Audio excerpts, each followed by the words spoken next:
Hello दोस्तों, आप सभी का हमारे इस यूट्यूब चैनल में स्वागत है। अगर आप किसी कंपटीशन एग्जाम का तैयारी कर रहे हैं और अगर साइंस से क्वेश्चन आएगा तो आपके लिए ये वीडियो बहुत ही इम्पोर्टेंट है।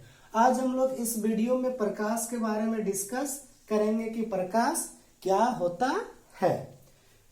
तो हम लोग जानते हैं कि प्रकाश एक तरह का ऊर्जा होता है जो हमको देखने में क्या करता है, हेल्प करता है। तो प्रकाश किस तरह का विकिरण होता है, तो ये विद्युत चुंबकीय विकिरण होता है।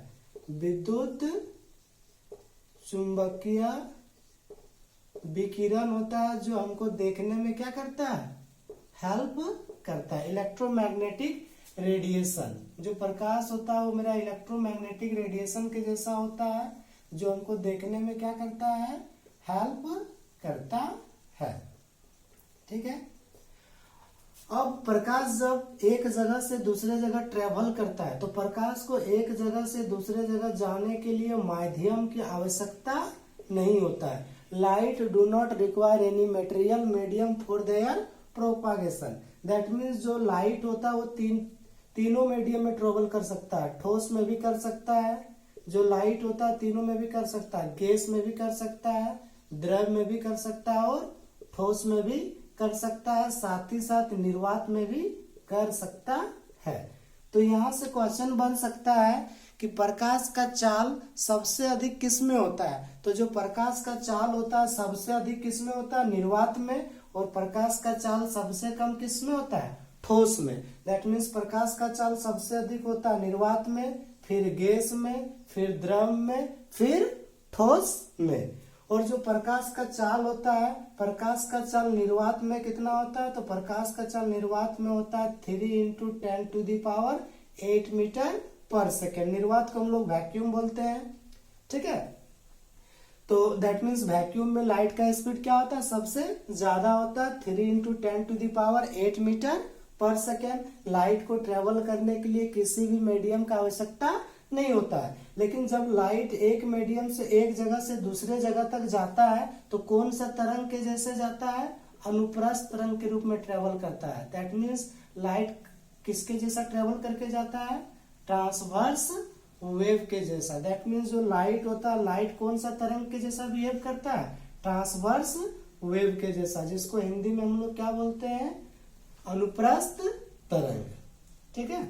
ये मेरा लाइट था। अब लाइट के बाद हम लोग नया जो टॉपिक डिस्कस करने वाले हैं उसको हम लोग मिरर होगा। लेकिन मिरर से समझने से पहले हम लोग को प्रकाश का परावर्तन को थोड़ा सा समझना पड़ेगा। प्रकाश का परावर्तन होता क्या है और उसका क्या नियम होता है। ठीक है। तो जनरली हम लोग देखेंगे कि जब प्रकाश किसी चिकना सतह से टकराता है तो टकरा कर क्या होता है, वापस लौट जाता है। ठीक है। The bouncing back of light from a surface is called reflection of light, या फिर उसी को हिंदी में बोलते हैं प्रकाश का परावर्तन। सपोज दैट एक मेरे पास एक चिकना सतह है, हम लोग यहाँ पर टॉर्च से एक लाइट जलाए, वो लाइट आके कहाँ पर टकराएगा, आके इस चिकना सतह से टकराएगा। इस तरह से आया और यहाँ पर टकराने के बाद क्या होता है, इस तरह से वापस चला गया, बाउंस बैक हो गया। तो इसी को साइंस में क्या बोला जाता है, प्रकाश का परावर्तन। ठीक है। अब जो प्रकाश की किरण चिकना सतह तरफ आता है उसको हम लोग क्या बोलते हैं, उसको बोलते हैं आपतित किरण, जिसको इंग्लिश में क्या बोला जाता है, इंसिडेंट रे ऑफ लाइट। और जो टकरा के जाता है उसको हम लोग क्या बोलते हैं, परावर्तित। जो टकरा कर जाता है उसको हम लोग बोलते हैं परावर्तित किरण, जिसको इंग्लिश में बोला जाता है reflected ray of light. Reflected ray of light, और इसको बोला जाता है इंसिडेंट रे ऑफ लाइट। ठीक है। हम लोग यहाँ पर क्या करते हैं, एक नॉर्मल ड्रॉ करते हैं जिसको हिंदी में क्या बोला जाता है, अभिलंब। ठीक है। दर्पण पर आने वाले किरण को आपतित किरण बोलते हैं, दर्पण से टकराकर जाने वाले किरण को क्या बोलते हैं, परावर्तित किरण। ठीक है। अब अगर हम लोग ध्यान से देखेंगे तो जो अभिलंब और जो आपतित किरण है उसके बीच एक एंगल बनता है। सिमिलरली परावर्तित किरण और अभिलंब के बीच में भी एक एंगल बनता है। आपतित किरण और अभिलंब के बीच बना एंगल को आई बोला जाता है और परावर्तित किरण और अभिलंब के बीच बना एंगल को क्या बोला जाता है, आर। जहां पर आई का मतलब क्या होता है, आई को बोलते हैं आपतन कोण और आर को क्या बोलते हैं, आर को बोलते हैं परावर्तन कोण। ठीक है, अब इससे ठीक है, अब इससे क्वेश्चन क्या आता है, तो इसका क्वेश्चन समझने के लिए हमको समझना पड़ेगा परावर्तन का नियम को।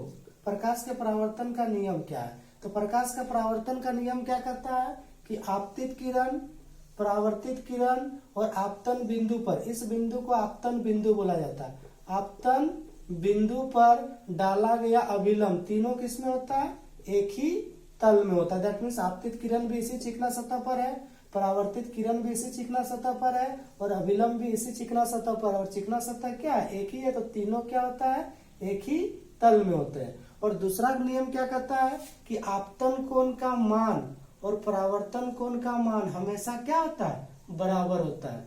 आपतन कोण का मान और परावर्तन कोण का मान हमेशा क्या होता है, बराबर होता है। अब देखो इससे प्रश्न क्या आता है, प्रश्न क्या पूछेगा कि अगर कोई प्रकाश की किरण दर्पण पर 30 डिग्री का कोण बनाकर टकराती है, अगर कोई प्रकाश की किरण दर्पण पर कितना डिग्री का कोण बनाती है, 30 डिग्री का कोण बनाकर टकराती है, तो दर्पण से जब परावर्तित होगा तो कितना का कोण बनाएगी, तो ये भी कितना का बनाएगी, 30 डिग्री का ही बनाएगी। क्यों बनाएगी, क्योंकि आपतन कोण का मान और परावर्तन कोण का मान क्या होता है, बराबर होता है। कभी कभी क्या होता है, इस तरह का फिगर दिया हुआ रहता है और इसके बाद इसका वैल्यू पूछता है।